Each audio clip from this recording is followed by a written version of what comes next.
اعوذ باللہ من الشیطان الرجیم، بسم اللہ الرحمن الرحیم۔ الحمد للہ رب العالمین والصلاۃ والسلام علی سید المرسلین وخاتم النبیین، اما بعد۔ صحیح بخاری باب کتاب الدعوات، حدیث نمبر 6311، اردو ترجمہ۔ وضو کر کے سونے کی فضیلت۔ ہم سے مسدد نے بیان کیا، انہوں نے کہا ہم سے معتمر بن سلیمان نے بیان کیا، کہا کہ میں نے منصور سے سنا، ان سے سعد بن عبیدہ نے بیان کیا کہ مجھ سے براء بن عازب رضی اللہ عنہ نے بیان کیا، انہوں نے بیان کیا کہ رسول اللہ صلی اللہ علیہ وسلم نے فرمایا، جب تو سونے لگے تو نماز کے وضو کی طرح وضو کر، پھر دائیں کروٹ لیٹ جا اور یہ دعا پڑھ: اے اللہ، میں نے اپنے آپ کو تیری اطاعت میں دے دیا، اپنا سب کچھ تیرے سپرد کر دیا، اپنے معاملات تیرے حوالے کر دیے، خوف کی وجہ سے اور تیری رحمت و ثواب کی امید میں کوئی پناہ گاہ، کوئی مخلص تیرے سوا نہیں۔ میں تیری کتاب پر ایمان لایا جو تو نے نازل کی، اور تیرے نبی پر جو تو نے بھیجا ہے۔ اس کے بعد اگر تم مر گئے تو فطرت دین اسلام پر مرو گے۔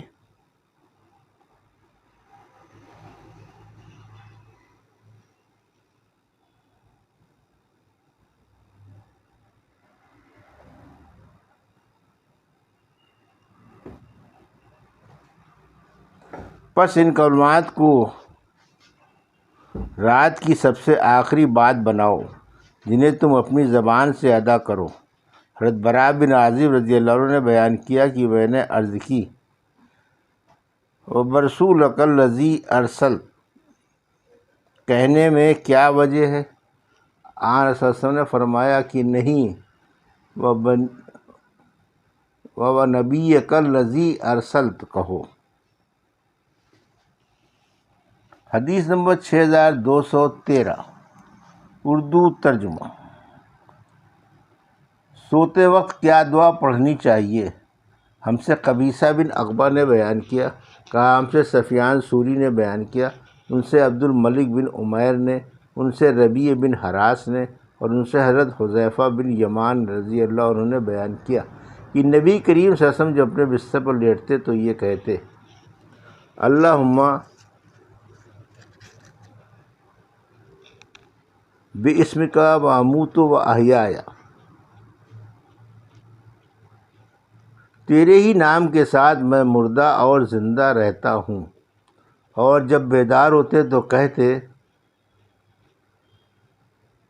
الحمدللہ الذی احیانا بعد ما اماتنا والیہ النشور، اسی اللہ کے لیے تمام تعریفیں ہیں جس نے ہمیں زندہ کیا، اس کے بعد کی اس نے موت طاری کر دی تھی، اور اسی کی طرف لوٹنا ہے۔ قرآن شریف میں جو لفظ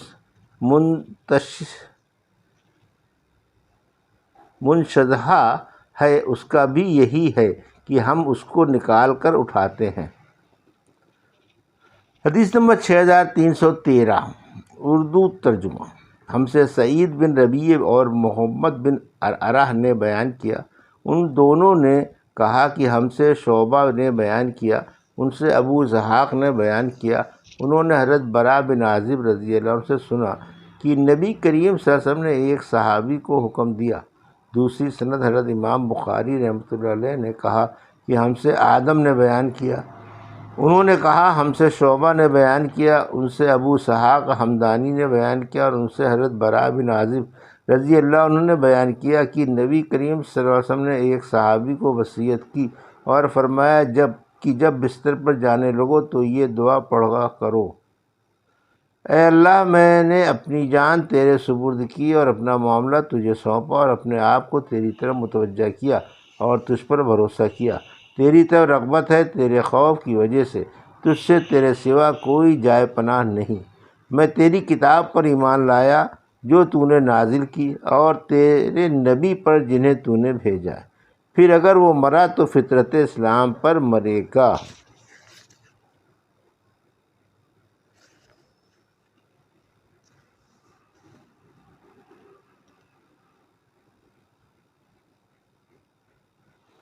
حدیث نمبر 6314، اردو ترجمہ۔ سوتے میں دایاں ہاتھ دائیں رخسار کے نیچے رکھنا۔ ہم سے موسیٰ بن اسماعیل نے بیان کیا، کہا ہم سے ابو عوانہ نے بیان کیا، ان سے عبد الملک بن عمیر نے، ان سے ربیع نے، اور ان سے حضرت حذیفہ رضی اللہ عنہ نے بیان کیا کہ نبی کریم صلی اللہ علیہ وسلم جب رات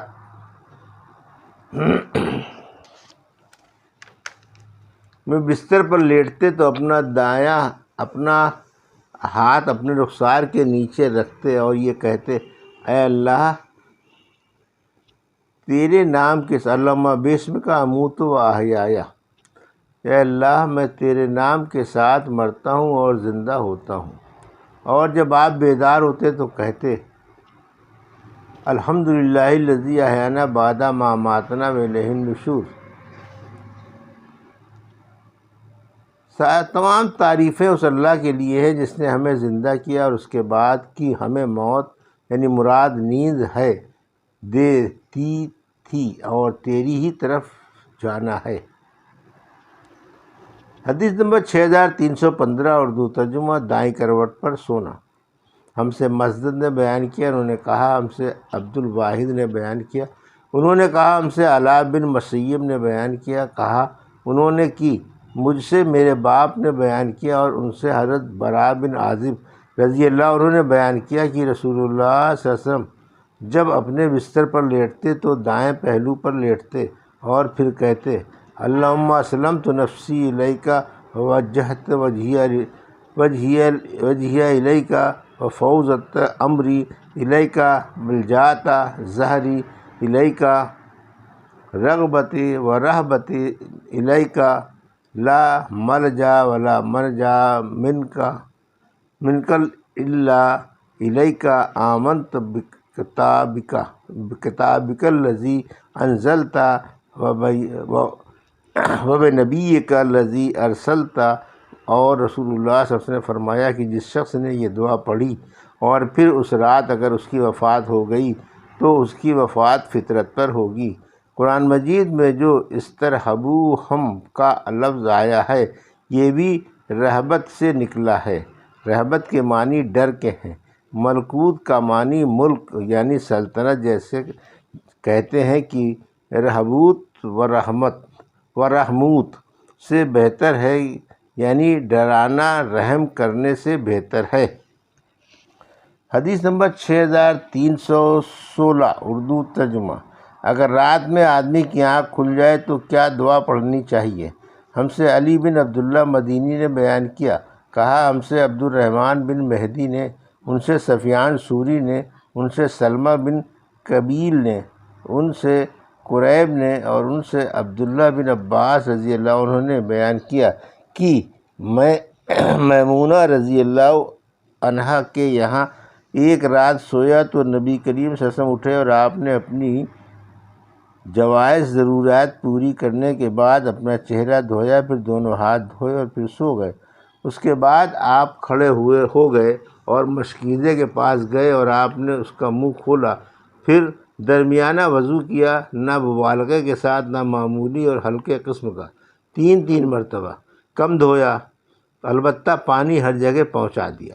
پھر آپ صلی اللہ علیہ وسلم نے نماز پڑھی، میں بھی کھڑا ہوا اور آپ کے پیچھے ہی رہا، کیونکہ میں اسے پسند نہیں کرتا تھا کہ آن صلی اللہ علیہ وسلم یہ ہمیں سمجھے کہ میں آپ کا انتظار کر رہا تھا۔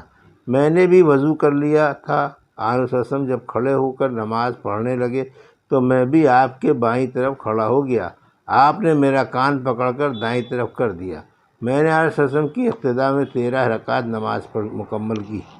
اس کے بعد آپ سو گئے اور آپ کی سانس میں آواز پیدا ہونے لگی۔ آن صلی اللہ علیہ وسلم جب سوتے تھے تو آپ کی سانس میں آواز پیدا ہونے لگتی تھی۔ اس کے بعد بلال نے آپ کو نماز کی اطلاع دی، چنانچہ آپ نے نیا وضو کیے بغیر نماز پڑھی۔ آن صلی اللہ علیہ وسلم اپنی دعا میں یہ کہتے تھے، اے اللہ میرے دل میں نور پیدا کر، میری نظر میں نور پیدا کر، میرے کان میں نور پیدا کر، میرے دائیں طرف نور پیدا کر اور میرے بائیں طرف نور پیدا کر، میرے اوپر نور پیدا کر، میرے نیچے نور پیدا کر، اور میرے آگے نور پیدا کر اور میرے پیچھے نور پیدا کر، اور مجھے نور عطا فرما۔ قریب راوی حدیث نے بیان کیا کہ میرے پاس مزید 7 لفظ محفوظ ہیں پھر میں نے عباس سے کہ ایک صاحبزادے سے ملاقات کی تو انہوں نے مجھ سے ان کے متعلق بیان کیا کہ میرے پٹھے، میرا گوشت، میرا خون، میرے بال اور میرا چمڑا ان سب میں نور بھر دے، اور دو چیزوں کا اور بھی ذکر کیا۔ حدیث نمبر 6317 اردو ترجمہ۔ ہم سے عبداللہ بن محمد مسندی نے بیان کیا، انہوں نے کہا ہم سے سفیان بن عینیہ نے بیان کیا، انہوں نے کہا میں نے سلیمان بن ابی مسلم سے سنا، انہوں نے طاؤس سے روایت کیا اور انہوں نے حضرت ابن عباس سے تفسیر کی نبی کریم صلی اللہ علیہ وسلم جب رات میں تہجد کے لیے کھڑے ہوتے تو یہ دعا کرتے، اے اللہ تیرے ہی لیے تمام تعریفیں ہیں اور آسمان و زمین اور ان میں موجود تمام چیزوں کا نور ہے۔ تیرے ہی لیے تمام تعریفیں ہیں اور تو آسمان اور زمین اور ان میں موجود تمام چیزوں کا قائم رکھنے والا ہے، اور تیرے ہی لیے تمام تعریفیں ہیں۔ تو حق ہے، تیرا وعدہ حق ہے، تیرا قول حق ہے، تجھ سے ملنا حق ہے، جنت حق ہے، دوزخ حق ہے، قیامت حق ہے، انبیاء حق ہیں اور محمد رسول اللہ صلی اللہ علیہ وسلم حق ہیں۔ اے اللہ تیرے سپرد کیا، تجھ پر بھروسہ کیا، تجھ پر ایمان لایا، تیری طرف رجوع کیا، دشمنوں کا معاملہ تیرے سپرد کیا، فیصلہ تیرے سپرد کیا، پس میری اگلی پچھلی خطائیں معاف کر، وہ بھی جو میں نے چھپ کر کی ہیں اور وہ بھی جو کھل کر کی ہیں۔ تو ہی سب سے پہلے ہے اور تو ہی سب سے بعد میں ہے، صرف تو ہی معبود ہے اور تیرے سوا کوئی معبود نہیں۔ یہ تھی صحیح بخاری باب کتاب الدعوات کی حدیث نمبر 6311 سے 6317 کا اردو ترجمہ جو ابھی آپ نے سماعت فرمایا۔ اللہ سے دعا ہے کہ اللہ میں ان حدیثوں کی صحیح سمجھ عطا فرما اور ان پر عمل کرنے کی توفیق عطا فرما، آمین یا رب العالمین۔